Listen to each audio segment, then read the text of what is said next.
انه لو قالت كده رح انقلب ولا رح اعمل اي حاجة تانية. بس انا بدي اخبرك يا ديما انه الحرب رح تبلش، ورح تشوفي الايام الجاية شو رح يصير، وانا رح ورجيكي.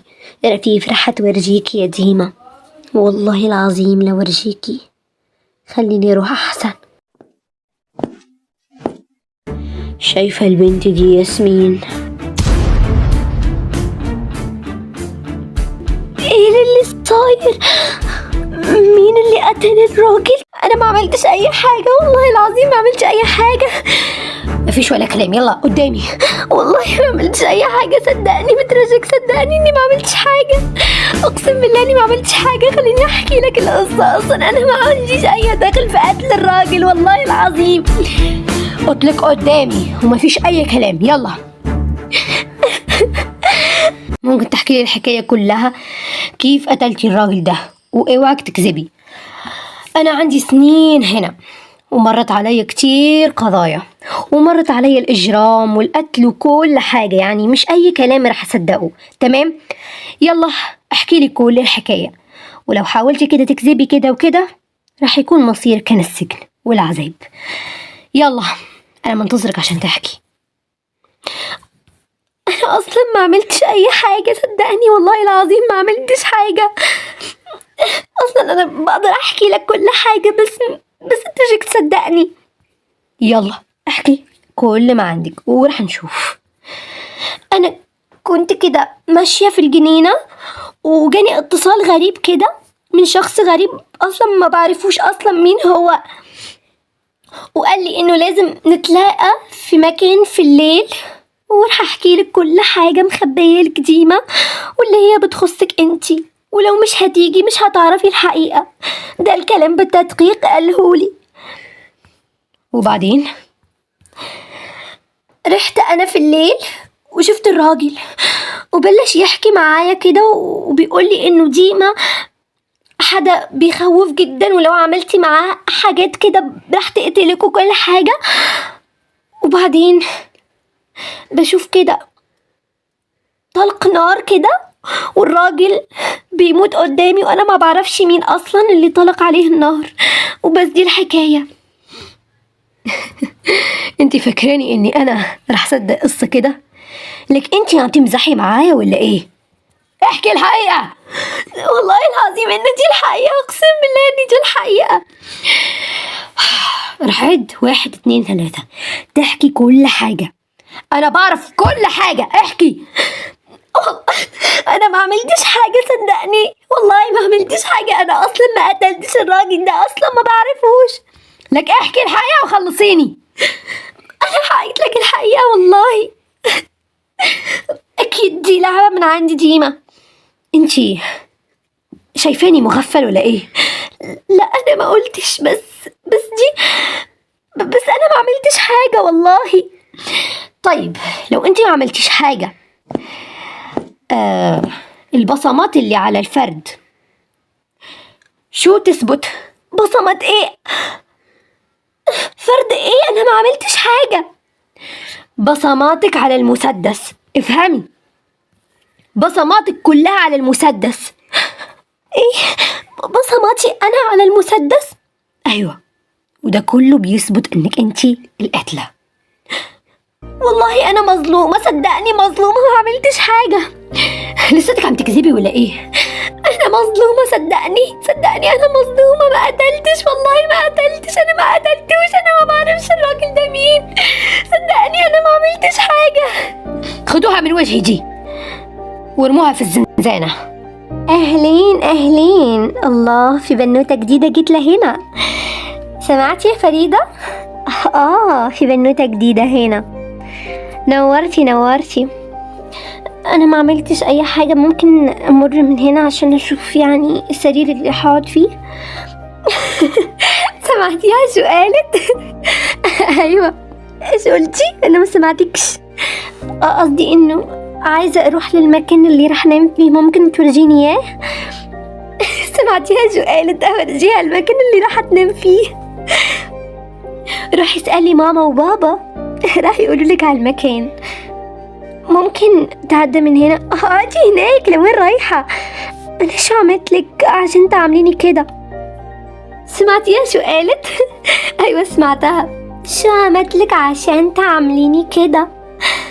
روحي نامي يا مامي، روحي نامي. انتي ليش بتعامليني كده؟ اصلا ما عملتش اي حاجة عشان تعمليني كده. انتي لساتك بتتكلمي وعندك وجه انك تتكلمي؟ اي والله انها كانت احلى دفشة.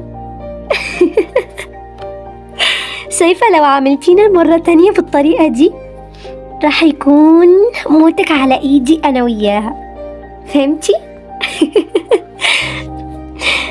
خلاص اتركوها، خلاص اتركوها انتوا.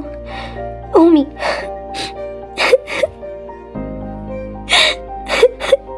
خلاص ما تبكيش، يلا.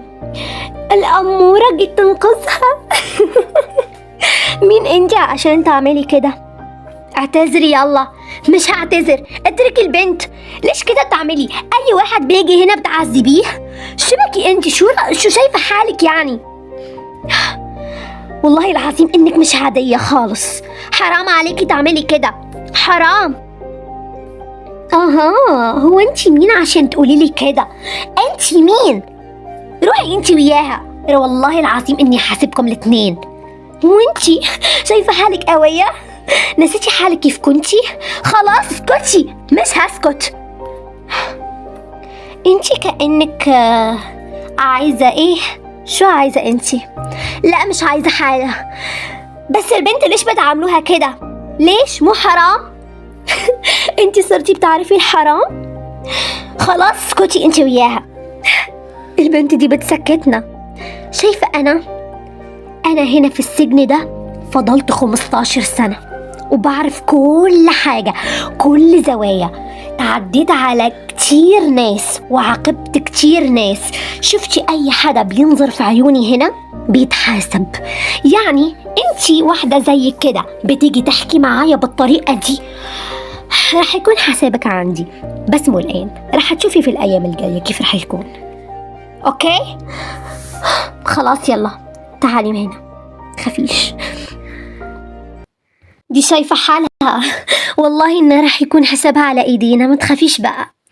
أيوة بس من كتر ما عذبناها فضلت قوية البنت. رح تشوفيها بعد شوية تبكي مثل البيبي الصغير. الله منك والله. ما تخافيش منهم، أنا معاكي، ما تبكيش خلاص. شايفين هذه البنات الاتنين هم شايفين حالهم حاجة كبيرة، وشايفين حالهم إنهم رح يعذبوكي أو كده، بس هم ولا حاجة. افهمي. انت شو اسمك أصلا؟ أنا اسمي رفيف. تمام يلا اقعدي هنا وفهميني شو اللي صار. تمام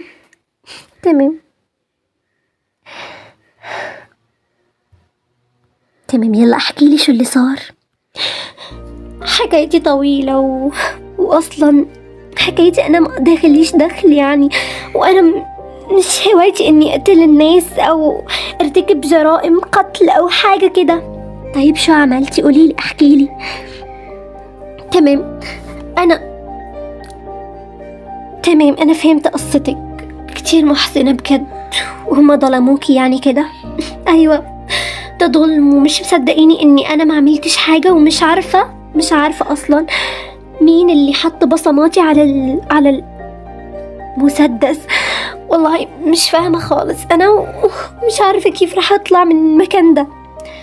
أنا فاهماكي ومصدقاكي، ما تخافيش، رح نلقى حل، وإن شاء الله لكل حاجة مكتبها ربنا رح تطلعي تمام. وإنتي شو قصتك؟ أنا كمان مثلك مظلومة، وصار لي هنا شهر، وتعذبت في الشهر ده وبكيت، وصار لي مثل ما صار لك انتي الآن. أنا كنت بعيش مع بابا عمل اللي نفسه عملته مش عارفة مين اللي عمل لك كده. ارتكبوا لي جريمة كمان، وأنا أصلا ما قتلتش. بابا قتل نفسه، وبعدين ما قتل نفسه أنا اتصدمت لما شفته كده مرمي على الأرض ودم وكل حاجة، فمسكت أداة الجريمة واللي هي سكينة، غرسها في قلبه تماما.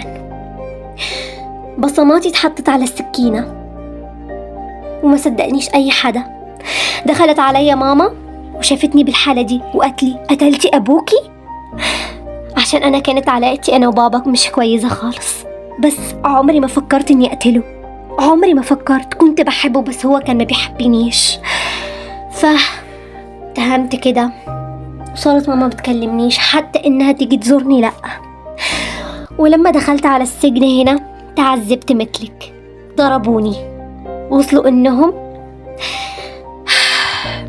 تعاملوا معايا بقسوة جدا وضربوني في إيدي. كنت رح موت، بس الله حفظني الحمد لله.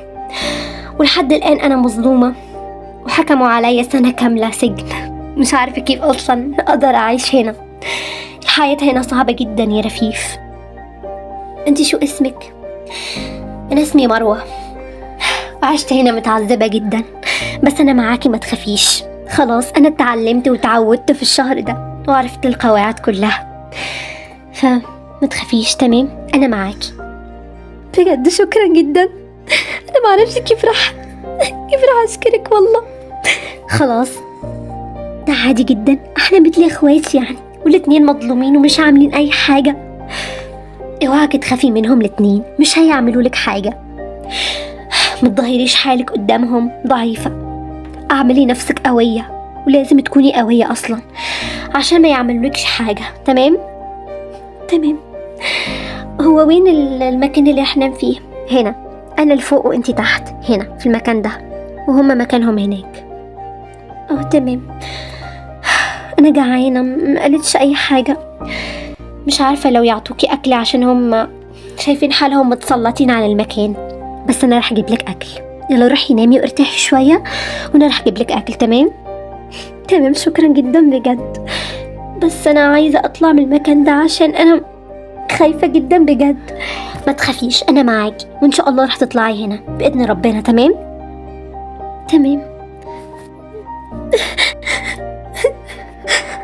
يا ربي عايزة أطلع من المكان ده يا ربي. أعطيها أكل. شو أنا شايفاني هنا طباخة أو صنافة عندك يعني؟ مو أنت شايفة حالك الحاجة الكبيرة اللي هنا في السجن؟ طبعا أكيد أنا اللي بسير أوامر السجن. شو عايزة أكل. لسه بتقولها أنا طباخة قدامك. خلاص مش عايزة، كلي انت وياها، اشبعوا، كلوا كل حاجة، كلوا الحرام. مغفلين. عايديها، انتم مغفلين. دي قعدت شهر معانا فاكرة حالها انها قوية. ايوه فاكرة حالها قوية جدا. تمام، انتي اتفادي كل حدودك، بس بعدين حسابك راح يكون كبير جدا.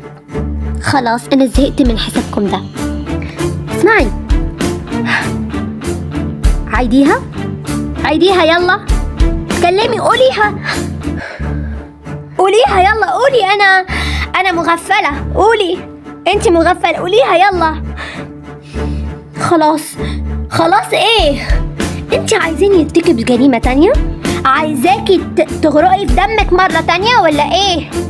شبكي انتي، استكفي بحالك احسن لك. تمام، انتي بلشتي تعصبيني، خلاص روحي من وجهي. مغفلة، دي فاكرة حالها انا بمزح معايا. ايه ده؟ تليفون بيرن، ترى مين؟ خليني كده اشوف. رقم غريب، مش عارفة. الو، اتفضل. ايوه انا السيد مراد. ايه؟ رفيف دخلت السجن؟ انت شو عم تقول؟ تمام انا جاي. طاير مراد، شوفي رفيف دخلت السجن، مش عارف، انا لازم اروح بسرعة. ايه؟ رفيف دخلت السجن؟ شو اللي عملت كمان؟ مش عارف، انا لازم اروح بسرعة. اروح. تمام انا رايحة معاك. تمام يلا.